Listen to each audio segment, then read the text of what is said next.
सभी को जय मसीह की।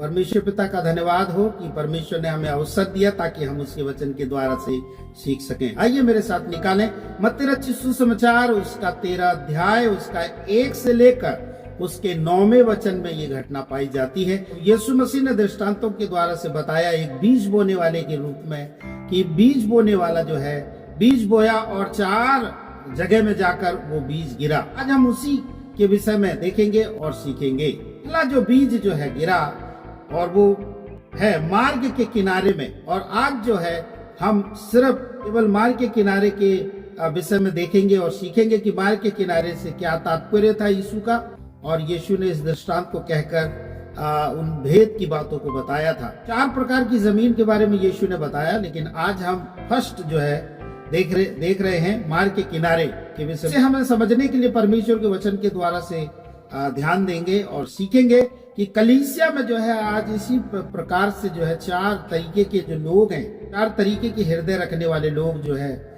कलीसिया में पाए जाते हैं। आज जो है हम देखेंगे पहला जो है मार्ग के किनारे पीड़ितों के काम उसका 8 अध्याय उसके 26 से लेकर 40 वचन में एक घटना है। और हम वहां पे देख सकते हैं कि जो कूश देश जानची था, खोजा जो है आराधनालय गया था और वो आराधनालय से लौट रहा था, अपने रथ में बैठा हुआ शास्त्र भाग को पढ़ रहा था। लेकिन वहां पे एक बात बताई गई है, जब हम पढ़ते हैं तो वहां लिखा हुआ है कि जो शास्त्र भाग वो पढ़ रहा था वो यशायाह भविष्यवक्ता की पुस्तक उसका 53 अध्याय के उस शास्त्र भाग को पढ़ रहा था। लेकिन जब वो पढ़ रहा था वो वचन को लेकिन उसे समझ में नहीं आ रहा था। हम प्रभु का धन्यवाद करते हैं कि परमेश्वर अपने लोगों को इस्तेमाल करता है, अपने लोगों को भेजता है, अपने लोगों को जो है सामर्थ्य तरीके से इस्तेमाल कर। परमेश्वर कहता है कि जाकर उस खोजे को वचन का सही तरीके से बखान करो। और हम वहां पर देखते हैं कि जब ये रास्ते में ही था तो फिलिपुस परमेश्वर की आत्मा के द्वारा से उस स्थान में पहुंचाया गया और रथ में जाकर बैठ गया और उससे पूछता है कि जो कुछ भी तुम पढ़ रहे हो क्या ये इसे समझते हो? लेकिन उस व्यक्ति ने कहा, खोजा ने कहा कि नहीं, कोई समझाने वाला हो तभी तो मैं समझूंगा। इसी प्रकार से फिलिपुस ने जो है उस शास्त्र भाग से लेकर प्रभु यीशु मसीह के सुसमाचार तक उसे बताया। और हम वहां देखते हैं कि उसका मन परिवर्तन हुआ और वो जान पाया कि वो शास्त्र भाग किसके विषय में लिखा गया है, किसके विषय में बताया गया है। वहां पे देख सकते हैं उसकी आंखें खुल गई, क्योंकि उस व्यक्ति को उसके रहस्य के विषय में पता नहीं था, वचन की गहराई मालूम नहीं थी। पढ़ तो वो रहा था, आराधनालय तो वो जाता था और जाकर वो लौट रहा था, बहुत ही स्पिरिचुअल था, लेकिन उसके बावजूद वो परमेश्वर के वचन को गहराई से नहीं समझता था, जिसकी वजह से उसके जीवन में कुछ चीजें ऐसी थी जो जरूरी थी, जो रहस्य जो खुलासा होना था। और हम देखते हैं परमेश्वर ने अपने दास फिलिपुस को भेजकर उस शास्त्र भाग के उस रहस्य को, उस शास्त्र भाग के उस भेद को बताया और उसका जीवन संपूर्ण तरीके से उद्धार के लिए तैयार हो गया। और वो एक जान पाया कि किसके विषय में ये शास्त्र भाग में बातचीत हो रही है। यहाँ देख सकते हैं और सीख सकते हैं कि कैसे वो वचन को जो है समझ पाया और वो तैयार हो गया पूरे तरीके से आत्मिक तौर से। और प्रभु का जो वचन जो है और जो प्रभु के वचन का जो आदेश है कि जाओ सारे जगत के लोगों को सुसमाचार सुनाओ और उन्हें पिता पुत्र और पवित्र आत्मा के नाम से बपतिस्मा दो। और यीशु का ये जो महान आज्ञा है उस महान आज्ञा तक फिलिपुस पहुंचा। और खोजे ने कहा कि अब पानी भी यही है और बपतिस्मा लेने वाला भी है। तो हम वहां देख सकते हैं कि कैसे शुरुआत हुई प्रभु के वचन के खुलासे के द्वारा से। और वो पूरे जब वचन का खुलासा हुआ वो समझ पाया और उसे अंडरस्टैंडिंग किया, प्रभु के दास ने जब उसे समझाया तो कैसे उसके जीवन में एक परिवर्तन आया और प्रभु की आशीष से आई। आज कलीसिया में इसी प्रकार के लोग जो है अटेंड करते हैं, कलीसिया में आते हैं, काफी सालों से प्रभु के पास आ रहे, लेकिन वो प्रति संडे प्रति रविवार प्रभु के वचन को सुनते हैं, लेकिन प्रभु के वचन को उसकी गहराई को समझ नहीं पाते हैं। इसी प्रकार से वो उन भरपूरी को नहीं प्राप्त कर पा रहे, आशीषों को नहीं पा रहे।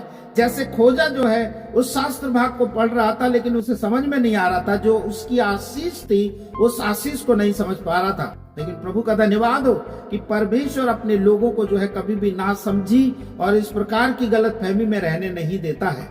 हम वहां पे देख सकते हैं कि जब आप वचन को समझते नहीं है, प्रभु यीशु मसीह ने स्वयं कहा वचन का जब जो बीज बोने वाला है, बीज बोया तो वो जो वचन जो है मार्ग के किनारे में गिरा, जहां पे चिड़ियों ने आकर उसे चुग लिया। इसका मतलब है कि जब हम परमेश्वर के वचन सुनते हैं, जब वचन का प्रचार किया जाता है और उसे हम समझते नहीं हैं, तो शैतान जो है, जो आरंभ से ही उसके विषय में प्रभु यीशु मसीह ने कहा वो चोर और किसी काम के लिए नहीं, लेकिन वो घात करने, चोरी करने और नाश करने के लिए आता है।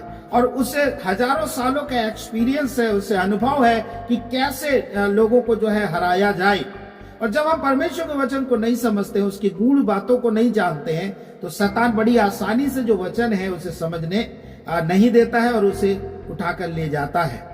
और यीशु मसीह ने जब इस दृष्टांत को कहा था, वहां पे एक बात बताया कि लोगों की आंखें जो है बंद हुई हैं और लोगों को जो है शैतान सुनने नहीं दे रहा प्रभु के वचन से, जिसके द्वारा से वो उद्धार नहीं प्राप्त कर रहे हैं, प्रभु के भरपूरी तक नहीं पहुंच पा रहे हैं और सामर्थी चीजों को अपने जीवन में देख नहीं पा रहे हैं। उसने आंखों को बंद कर रखा है, वचन को समझने नहीं देता है। लेकिन आज प्रभु का धन्यवाद हो कि हम मार्ग के किनारे के विषय में जैसे अध्ययन कर रहे हैं, आइए हम जो है मार्ग के किनारे में नहीं, लेकिन प्रभु के वचन की गहराई को देखें और उसके वचन को समझें और उसकी जो आशीष है उसे प्राप्त करें। दूसरा जो हम उदाहरणों के द्वारा देख सकते हैं, पतरस के जीवन में लूका उसका 5 उसका 1 से 5 में ये बात पाई जाती है। जब ये रात भर मेहनत करके जाल को धो रहा था किनारे में, और तभी प्रभु यीशु मसीह ने कहा कि थोड़ा किनारे से थोड़े से नाव को, और हम देख सकते हैं, कहता है हे स्वामी, हमने सारी रात जो है मेहनत करी लेकिन कुछ भी नहीं पकड़ा, लेकिन तू कहता है तो मैं जाल को थोड़ा हटा लेता हूं। और उसने, हम देख सकते हैं कि यीशु मसीह की इच्छा थी किनारे में रहने की नहीं, लेकिन प्रभु यीशु मसीह चाह रहे थे कि वो गहरे में जाए और कुछ अद्भुत बातों को देखे।